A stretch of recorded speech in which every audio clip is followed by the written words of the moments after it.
बिस्मिल्लाहिर्रहमानिर्रहीम।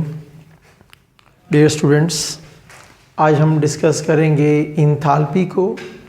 इंथाल्पी किसे कहते हैं, इंथाल्पी चेंज हम क्यों यूज़ कर रहे होते हैं, इंथाल्पी और फर्स्ट लॉ ऑफ थर्मोडायनामिक्स के दरमियान क्या रिलेशनशिप है, और इसके बाद हम डिस्कस करेंगे वेरियस टाइप्स ऑफ इंथाल्पीज चेंजेस, और आखिर में हम डिस्कस करेंगे मेजरमेंट ऑफ इंथाल्पी चेंज।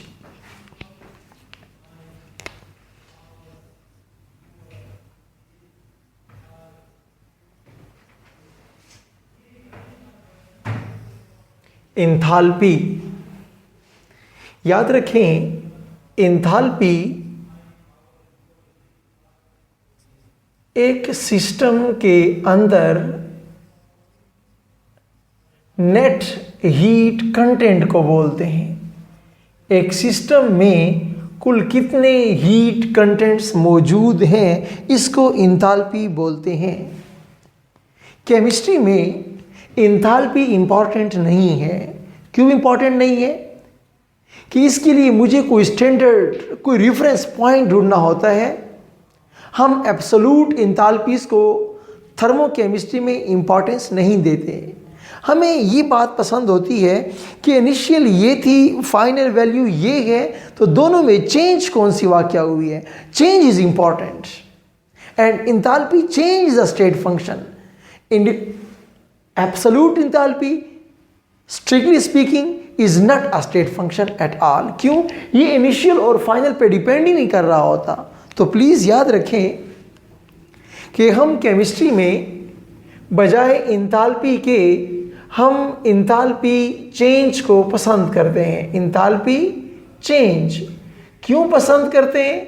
क्योंकि इंथाल्पी चेंज एक स्टेट फंक्शन है, एक फंक्शन ऑफ स्टेट है। इंथाल्पी चेंज को हम शो करेंगे डेल एच से is equal to H2 minus H1। Final state, initial stage, दोनों में डिफरेंस क्या है, इसको हम फिर इंथाल्पी चेंज कहते हैं। मैथमेटिकली हम इंथाल्पी को यूं मेंशन करते हैं कि H is equal to E plus PV। PV आपके पास क्या है? वर्क है। PV is work, E is internal energy and H is enthalpy. लेकिन जब हम बात करेंगे इंथाल्पी चेंज की, फिर हम क्या कहते हैं? हम कहेंगे del H del E plus del PV। Please इस बात का ख्याल कीजिए, मैंने P डेल V नहीं लिखा, मैंने डेल PV लिखा है। ओके, अब थोड़ी देर के लिए हम फर्स्ट लॉ ऑफ थर्मोडायनामिक्स के पास जाएंगे, फिर वापस आते हैं, फिर वापस आके इसको डिस्कस करते हैं कि यहां पर डेल PV होना चाहिए या P डेल V होना चाहिए। ओके, देखिए जनाब, जब आप मानते हैं कि H is equal to E plus PV, आप मानते हैं, ओके, तो फिर तो according to first law of thermodynamics Q is equal to del E plus work, P del V is work. अब ये डेल E अगर मैं कारोबार करूं, एट कांस्टेंट प्रेशर मैं काम करता हूं, तो I can write QP is equal to del E plus P del V। Let suppose isobaric condition पे हम काम कर रहे हैं। अब देखिए प्लीज, ये डेल E किसके बराबर होता है? E2 माइनस E1 के बराबर होता है। ये P किसके, डेल V किसके बराबर है? V2 माइनस V1 के बराबर है। इसको मैं ज़रा ओपन करूंगा, मज़ीद एक्सपेंड करूंगा। E2 minus E1 plus PV2 minus PV1। अब आप इसको अरेंज करेंगे, E2 plus PV2 minus E1 plus PV1। आप देख रहे हैं कि बाय डेफिनेशन ये H2 है, ये H1 है, तो क्या साबित हो गया? Del H। Heat supplied at constant pressure is always equal to enthalpy change. यानी हीट में और इंथैल्पी चेंज में कोई फर्क नहीं है अगर आपके पास क्या हो? प्रेशर कांस्टेंट हो। तो प्लीज बात समझिए कि अगर मैं कांस्टेंट प्रेशर पे काम करूंगा तो मैं इंथैल्पी चेंज को बड़ी आसानी से मेजर कर सकता हूं। बल्कि असल बात कौन सी है कि एक प्रोसेस की मैंने हीट को मालूम करना होता है। अभी हम डिस्कस करेंगे लास्ट टॉपिक में। हम मेजर हीट करते हैं, लेकिन चूंकि प्रेशर को कांस्टेंट रखते हैं तो उस हीट मेजरमेंट को फिर हम इंथैल्पी मेजरमेंट कह रहे होते हैं। ओके, तो प्लीज, तो अभी आपने क्या देखा कि जब आपके पास प्रेशर कांस्टेंट है तो ये डिफरेंशियल, ये चेंज P के ऊपर अप्लाई फिर नहीं होता। इसीलिए फिर हम क्या लिखते हैं? हम इसको ये लिखते हैं कि del H is equal to del E plus P del V। मेरे ख्याल को बात क्लियर हो गई है। यहां पर देखें, चेंज प्रेशर और V दोनों पर अप्लाई हो रहा था। Enthalpy change is measured eight constant pressure. फिर आप कहें क्यों? सुनिए जनाब, हम हीट मेजर करते हैं, कांस्टेंट वॉल्यूम पे भी मेजर कर सकते हो, कांस्टेंट प्रेशर पर भी मेजरमेंट कर सकते हो। You know very well, heat capacity eight constant pressure, heat capacity at constant volume. हम हीट को कांस्टेंट प्रेशर पे, कांस्टेंट वॉल्यूम पे मेजर कर सकते हैं, लेकिन मैथमेटिकली अभी आपने क्या देखा? मैथमेटिकली कि अगर मैं प्रेशर को कांस्टेंट रखता हूं तो उस हीट को फिर इंथैल्पी चेंज कहते हैं। इसलिए हम ये कहते हैं कि enthalpy change is measured always at constant pressure. जब मैं प्रेशर को कांस्टेंट कहता हूं, ऑटोमेटिकली ये डेल P पर अप्लाई नहीं होगा, फिर वेरिएबल V के ऊपर अप्लाई होगा, तो P डेल V लिखता हूं मैं फिर। ओके, तो अब आपके पास क्या आया? आपके पास इस वक्त काम की बात कौन सी है कि heat supplied at constant pressure is always equal to enthalpy change, is always equal to enthalpy change. ये बड़ी इंपॉर्टेंट बात हो गई, एक point. Okay, what is enthalpy? Why enthalpy is not important but enthalpy change is important. Okay, got it? अब एक कदम आगे चाहिए, ये इंथैल्पी एक्चुअली है क्या चीज? सुनिए प्लीज। इंथैल्पी एक सिस्टम की मुझे क्या बताती है?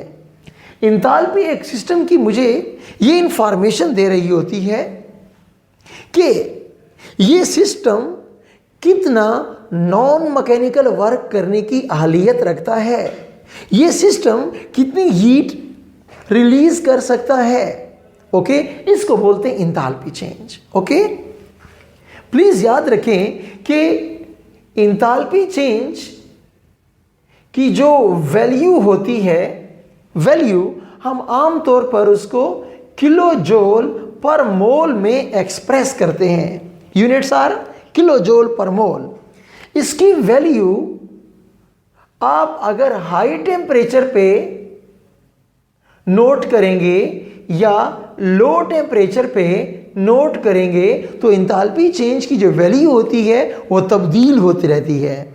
You will have to remember, enthalpy change एक स्टेट फंक्शन है। अगर आप टेम्परेचर को चेंज करते हैं तो आप स्टेट फंक्शन चेंज कर रहे हैं, तो साथ में कंसर्न और स्टेट फंक्शन भी तब्दील हो जाता है। ओके, तो प्लीज याद रखें कि एक हमारे पास क्या है? High temperature. तो हाई टेम्परेचर पे याद रखें इंथैल्पी चेंज की वैल्यू जो होती है वो एक पॉजिटिव वैल्यू होती है। ये एक एंडोथर्मिक प्रोसेस को शो कर रहा होता है।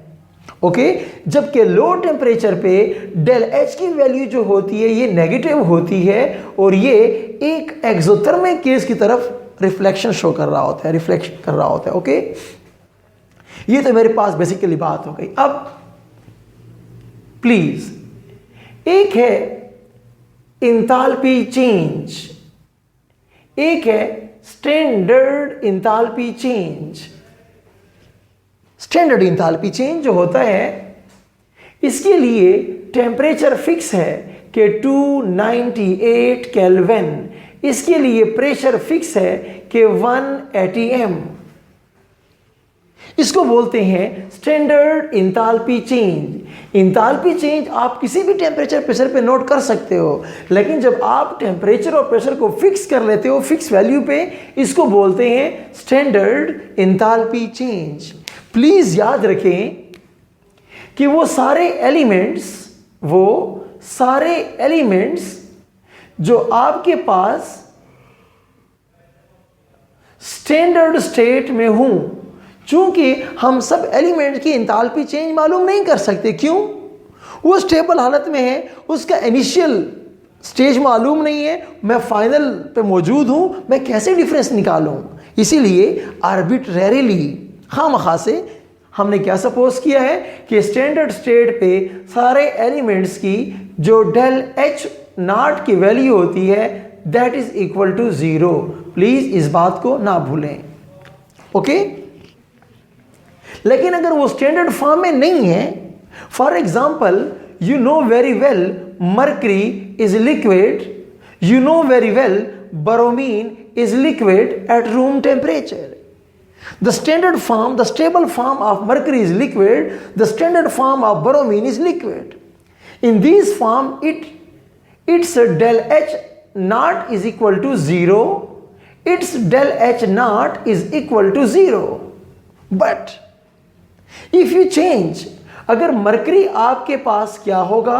अगर मरकरी आपके पास सॉलिड है, अगर मरकरी आपके पास गैसियस है, तो जब गैसियस होगा तो कब होगा? हाई टेम्परेचर पे होगा। जब हाई टेम्परेचर पे होगा, उसकी जो डेल एच की वैल्यू होगी ये एक पॉजिटिव वैल्यू होगी, उसने हीट ऑब्जॉर्ब की हुई होगी। जब ये सॉलिड होगा तो ये लो टेम्परेचर पे होगा, इसकी डेल एच नॉट की जो वैल्यू होगी ये क्या होगी? ये कोई नेगेटिव वैल्यू होगी, इसने हीट रिलीज की हुई है। लिक्विड से जब सॉलिड बनता है तो हीट रिलीज होती है, ओके? तो मेरे ख्याल में आपको मैंने ये बात भी समझा दी है कि लो टेम्परेचर पे और हाई टेम्परेचर पे ये पॉजिटिव और नेगेटिव वैल्यू से क्या मुराद है। और एक आपको एमसीक्यूज में बड़ा ख्याल करना चाहिए कि स्टैंडर्ड फॉर्म में ये देखिए लिक्विड लिखा हुआ है, इसकी तरफ बहुत केयर कीजिए। अक्सर औकात एक क्वेश्चन आता है, whose enthalpy change is not zero, whose enthalpy change of formation is not zero। तो जो स्टैंडर्ड फॉर्म में नहीं होगा उसकी वैल्यू 0 नहीं हो सकती, ओके? सिमिलरली प्लीज ये भी याद रखिए, आपके पास फास्फोरस के कई एलोट्रॉप हैं, यू नो वेरी वेल। आपके पास रेड फास्फोरस, आपके पास वाइट फास्फोरस, आपके पास और भी कई फास्फोरस के एलोट्रॉप स्टेबल मेटास्टेबल फॉर्म में मौजूद हैं। सिमिलरली कार्बन को देख लीजिए, कार्बन का आप लोग डायमंड को जानते हैं, आप लोग ग्रेफाइट को जानते हैं, आप लोग बकीबाल को जानते हैं, कई एलोट्रॉपिक फॉर्म्स हैं। लेकिन प्लीज ग्रेफाइट स्टेबल फॉर्म है, इस वक्त इसकी del H nought of formation is 0, okay? Similarly आपके पास फास्फोरस रेड भी होता है, आपके पास वाइट भी होता है, हम वाइट को स्टैंडर्ड मानते हैं और इसके लिए del H nought of formation is 0.00 kilo joule per mole, okay? ये 0 है। प्लीज रेड के लिए 0 नहीं है, डायमंड के लिए 0 नहीं है जनाब, okay? Please be very careful toward these things. अब हम एक कदम आगे जाएंगे, हम टाइप्स को डिस्कस करेंगे। प्लीज ईटा के लिहाज से ये पोर्शन आपके लिए बहुत इंपॉर्टेंट है। देखिए जी, मेरी बात जरा सुनिए प्लीज। इंथैल्पी चेंज की यूनिट क्या है? यूनिट, इसकी यूनिट है किलो जोल। जब आप डेल एच नॉट कहते हैं, स्टैंडर्ड इंथैल्पी चेंज कहते हैं, तो यहां पर हम अमाउंट को भी फिक्स करते हैं। मैंने यहां मेंशन नहीं किया प्लीज, ये 1 मोल के लिए, किसके लिए है? Standard molar enthalpy. जब स्टैंडर्ड मोलर इंथैल्पी कहते हो, इसकी यूनिट क्या हो जाती है? किलो जोल पर मोल इसकी यूनिट बन जाती है। मेरी बात समझिए प्लीज। कार्बन डाइऑक्साइड चाहे 44 ग्राम बनाएं, चाहे आप 22 ग्राम बनाएं, चाहे आप 88 ग्राम बनाएं, मेरी बात पकड़ें प्लीज। हम जानते हैं कि ये कितने अमाउंट है, ये 1 मोल है। ये कितनी अमाउंट है, ये 0.5 मोल है। ये कितनी अमाउंट है, ये 2 मोल के बराबर है। लेकिन अगर आप मुझसे पूछते हैं कि what is the enthalpy change of formation of CO2, my answer will be minus 393.5 kilo joule per mole. No matter मैं आपको इतने ग्राम कहूं, इतने ग्राम कहूं या इतने ग्राम कहूं, ये ग्राम पे डिपेंड नहीं करता, because it is fix value.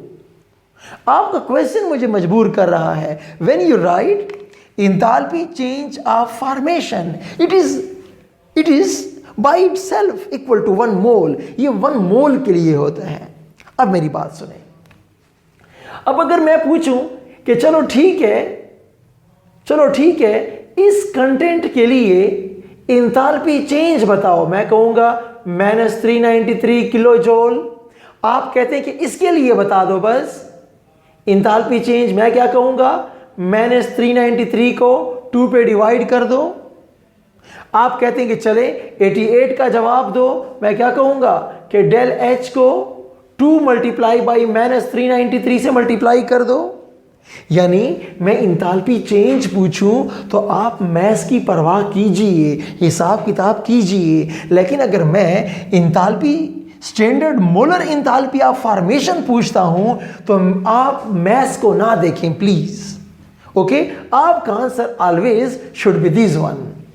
Got it?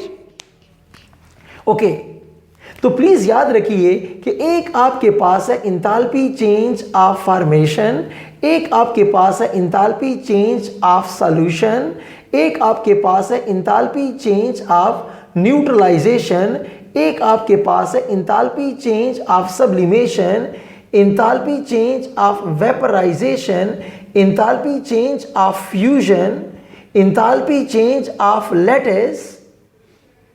Okay, so many type of standard enthalpy changes are there, but do remember, please do remember that all these terms are being used for 1 mole, specifically for 1 mole. Okay, that's why their unit is always kilojoule per mole. तो formation ये देखें, जब एक C+O2 give CO2, इस process में जब 1 मोल कोई चीज बनती है तो कितनी हीट रिलीज होती है, इसको बोलते हैं enthalpy change of formation. Okay, फिर देखिए, मैं सोडियम क्लोराइड को मैं पानी में डालता हूं और मैं एक सॉल्यूशन बनाता हूं। इस प्रोसेस में जो इंथैल्पी चेंज वाकया होती है almost -23 kilojoule per mole. This is known as enthalpy change of solution. You know very well, enthalpy change of solution is equal to enthalpy of hydration and enthalpy of lattice. Neutralization is very very important for you people, very very important. याद रखें please कि जब strong acid plus strong base लड़ेंगे तो आपके पास एक neutral salt बनेगा, neutral salt बनेगा। जब न्यूट्रल साल्ट बनेगा आपके पास, प्लीज, जब क्या बनेगा आपके पास, जब न्यूट्रल साल्ट बनेगा तो इस प्रोसेस में जो हीट रिलीज होती है वो आमतौर पर कितनी होती है, 57.7 किलो जूल पर मोल हीट रिलीज होती है। इसको बोलते हैं इंथैल्पी ऑफ न्यूट्रलाइजेशन। अब यहां पर ख्याल कीजिए, शर्त सुनिए, कौन सा स्ट्रॉन्ग एसिड हो, जो मोनोप्रोटिक हो, जो एक प्रोटॉन देने वाला हो। कौन सा स्ट्रॉन्ग बेस हो, जो एक हाइड्रोक्सिल आयन डोनर हो, उसकी बात हो रही है। यानी अगर आपके पास वाटर 1 मोल बनेगा तो वैल्यू भी साथ ये होगी, बशर्ते कि एसिड और बेस स्ट्रांग हो। क्वेश्चन सुनिए प्लीज। मेरे पास एक एसिड बेस रिएक्शन है। एसिड बेस रिएक्शन में मैं कहता हूं कि मेरे पास 14 किलो जूल हीट रिलीज हुई है। एक एसिड बेस रिएक्शन में मेरे पास 14 किलो जूल हीट रिलीज हुई है। तो सवाल यह है कि एसिड के मोल्स तो बता दें। It is as easy as ABC। How? Let's see कि जनाब अगर ये एसिड 1 मोल होता तो ये हीट -57.7 रिलीज होती। आप क्या कर रहे हैं? 14 कर रहे हैं, यानी आप ऑलमोस्ट 4 पे डिवाइड कर रहे हैं। हम भी 4 पे डिवाइड करेंगे तो 0.25 मोल आपके पास आंसर आ जाएगा। ओके, ये इंपॉर्टेंट कंसेप्ट है, प्लीज केयरफुल रहें इस तरफ। इंथैल्पी चेंज ऑफ सब्लिमेशन, जब एक सॉलिड को आप गैस में कन्वर्ट करते हो। वेपराइजेशन, जब एक लिक्विड को आप गैस में कन्वर्ट करते हो। फ्यूजन, जब एक सॉलिड को आप लिक्विड में कन्वर्ट करते हो। लेटिस, जब आप गैसियस अपोजिटली चार्ज आयन से आप सॉलिड लैटिस बनाते हैं। ओके, तो प्लीज इन वैल्यूज की तरफ बहुत ही ध्यान रखें। एक बात ईटा के लिहाज से एक दूसरी इंपॉर्टेंट बात सुनिए please. If A plus B gives C, okay, अब आपके पास यहां पर डेल H आपके पास क्या है? -10 है। अगर ये इक्वेशन को उलट दिया जाए, A plus B कर दिया जाए, तो अब डेल H क्या होगा? अब डेल H आपके पास क्या होगा? ये जो साइन है इसको चेंज कर दें, ये +10 हो जाएगा। यानी एक रिएक्शन एंड होता, अगर आप उसको इन्वर्ट करते हैं तो ये क्या बन जाएगा? ये एक्सोथर्मिक बन जाएगा। एंडो से फिर एक्सो बनेगा, एक्सो से फिर एंडो बन जाएगा। ओके, अगर आप ये कहते हैं कि 2A + 2B गिव 2C, अब डेल H की वैल्यू क्या होगी? हम क्या कहेंगे कि यार एक मोल के लिए आपके पास ये आंसर था, तो आपने मोल डबल कर दिए हैं। आंसर भी क्या होगा? -20 जूल हो जाएगा। आंसर भी डबल हो जाएगा। ओके, अब हम डिस्कस करेंगे एंथैल्पी चेंज की मेजरमेंट को डिस्कस करते हैं। ओके,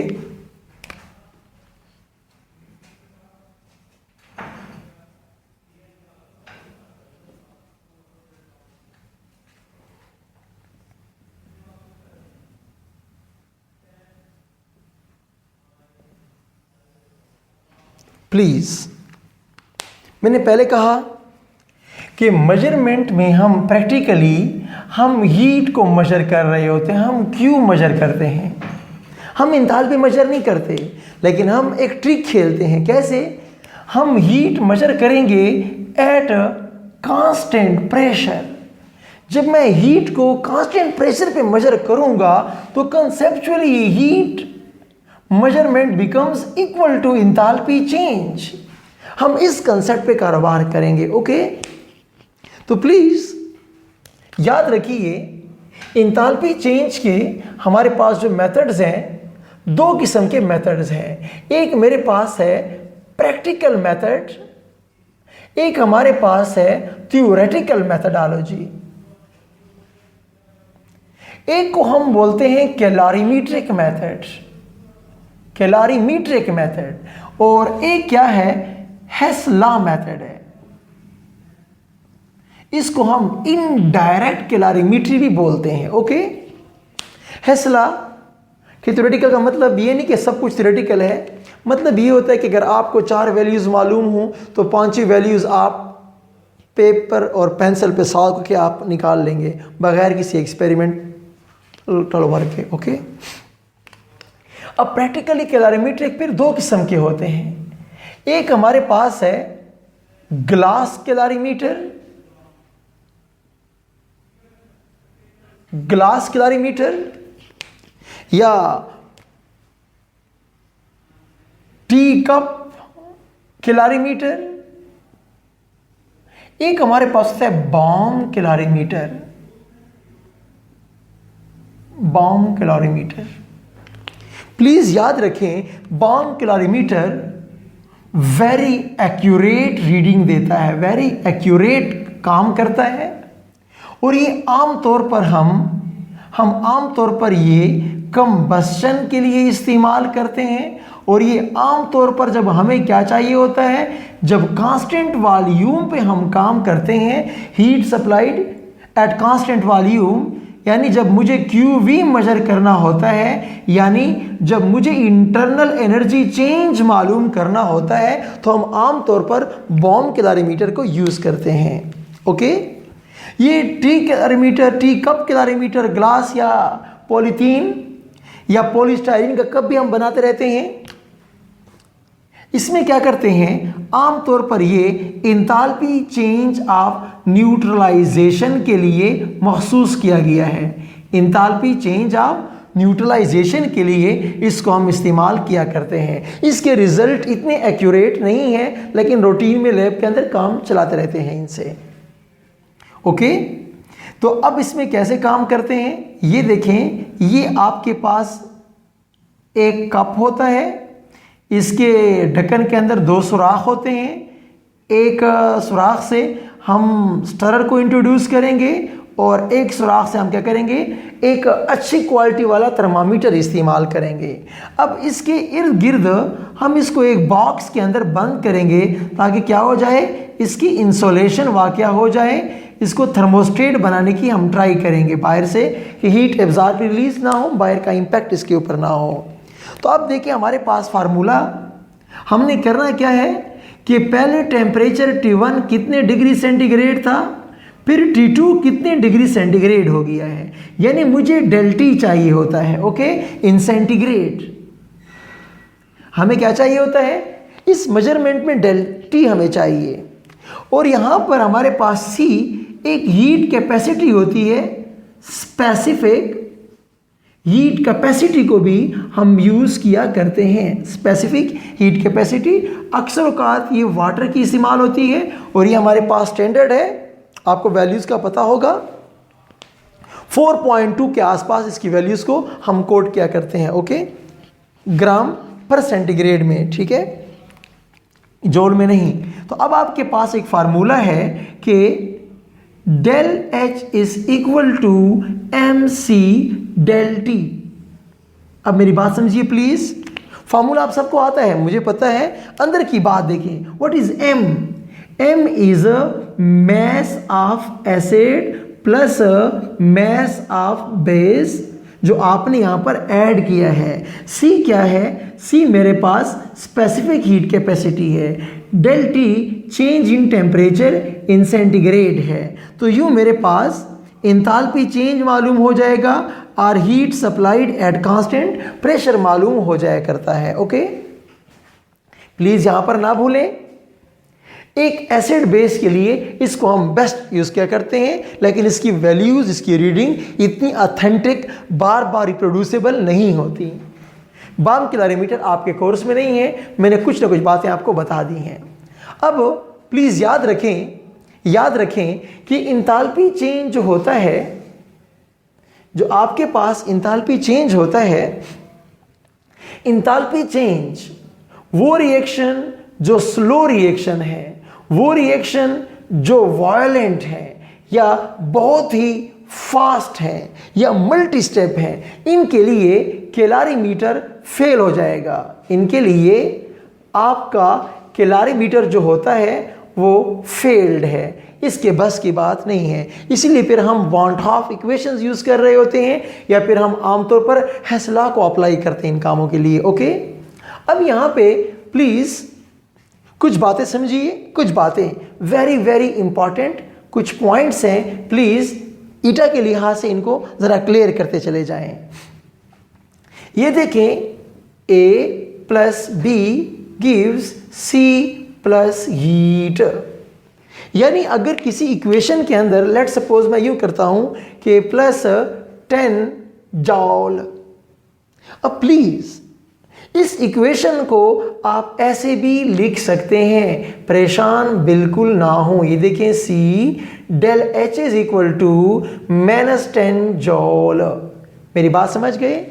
इक्वेशन के अंदर प्रोडक्ट साइड पे इक्वेशन के अंदर प्रोडक्ट साइड पे 10 जूल लिखा हुआ है, यहाँ प्लस साइन होता है, लेकिन जब आप इसको अलग से लिखते हैं फिर ये साइन क्या हो गया है, फिर आप नेगेटिव साइन लिखोगे। ये दोनों के दोनों एक ही बात है, अलग अलग बातें नहीं हैं। यानी आप लोग याद कर लेते हो ना कि जब वैल्यू साइन नेगेटिव होगा तो एक्सो होगा। इक्वेशन के अंदर अगर वैल्यू गिवन है हीट कंटेंट की तो वो पॉजिटिव होती है, जब उसको आप अलग से लिखते हैं फिर क्या होगी, फिर ये माइनस में हो जाएगी। ओके, एक तरीका तो एक ट्रिक ये वाला सीख लें। अब एक और पॉइंट जो मैं आपको बताना चाहूँगा कि ये देखें, आपके पास मीथेन की आपके पास इंथैल्पी चेंज ऑफ जो कंबस्शन है गलिबन 890 किलो जूल पर मोल है। Okay, minus 890 kilo joule per मोल है। ओके, अब अगर मैं आपसे क्वेश्चन पूछता हूं कि कैलकुलेट डेल एच, ये डेल एच देखो स्पेशल टर्मिनोलॉजी लिखी हुई है, डेल एच कंबस्शन। प्लीज ये स्टैंडर्ड इंथैल्पी गिवन है, लेकिन अब आपसे क्या पूछते हैं, कैलकुलेट डेल एच। यानी सिंपल प्लीज मुझे सुनिए, सिंपल डेल एच का मतलब है heat of reaction. No problem, ये आपके पास 1 मोल के लिए हो, ये आपके पास 2 मोल के लिए हो, ये आपके पास हाफ मोल के लिए हो, किसी भी अमाउंट के लिए हम जब पूछेंगे तो डेल एच पूछेंगे, लेकिन जब 1 मोल के लिए बात करेंगे तो स्टैंडर्ड मोलर इंथैल्पी चेंज की बात हो रही होती है। ओके, अब मेरा सवाल सुने, calculate del H if 4 grams of methane are combusted in excess of oxygen। सुनिए प्लीज, आप क्या करेंगे, पहले इक्वेशन बनाइए कि CH4 plus O2 2CO2 plus 2H2O। Okay, कितने ऑक्सीजन है, 4 2 6, यहाँ 3 O2 कर दीजिए। अब सुनिए, अगर मीथेन के आपके पास 1 मोल होता है तो हीट कितनी रिलीज होगी, आपके पास 890 किलो जूल हीट रिलीज होती है 1 मोल के लिए। ओके, अब आप मुझे कितना दे रहे हैं, आप तो मुझे 4 ग्राम दे रहे हैं जनाब, तो मीथेन कितना होता है 16 ग्राम, आप 4 ग्राम दे रहे हैं, 4 पे डिवाइड कर रहे हैं, मैं भी इसको 4 पे डिवाइड करूंगा तो -890 divide by 4 kilo joule is my answer. मैं पर मोल अब नहीं लिखूंगा। पता नहीं मेरी बात पिक कर रहे हैं कि नहीं कर रहे हैं, please be very much careful toward this. एक एग्जांपल मैं चलें और कोट करता हूं, देखिए, sodium hydroxide plus HCl gives NaCl plus H2O। इस प्रोसेस के लिए डेल एच है -57.7 किलो जूल पर मोल। अब सुनिए, if 20 gram NaOH and 2 moles of HCl are reacted, then calculate del H naught and del H of the reaction। Please, जब आप मुझसे del H not पूछते हैं मैं फौरन आंसर ये लिख लूंगा। क्यों? ये 1 मोल के लिए होता है, मुझे तुम्हारे 20 ग्राम को, मुझे तुम्हारे 2 मोल को नहीं देखना। लेकिन जहां आप मुझसे डेल एच की बात करते हैं तो अब मुझे क्या करना होगा, मुझे बैलेंस इक्वेशन से बात करनी होगी। ये 1 मोल था तो ये भी 1 मोल है, ये अगर आधा मोल होता है तो इसको भी आधा मोल अकॉर्डिंग टू बैलेंस्ड इक्वेशन होना चाहिए। तो ये आपके पास जो 2 मोल है ये एक्सेस है, तो मुझे इसकी तरफ तवज्जो नहीं करनी, मुझे इस तरफ करनी है। अब सुनिए कि जब ये 1 मोल था, 1 मोल के लिए -57.7 था, तो हाफ मोल के लिए क्या हो जाएगा, हाफ मोल के लिए आप भी इसे कर सकते हैं -57.7 डिवाइड बाई 2 कर दीजिए। ओके, ये था हमारे पास डिस्कशंस मेजरमेंट की।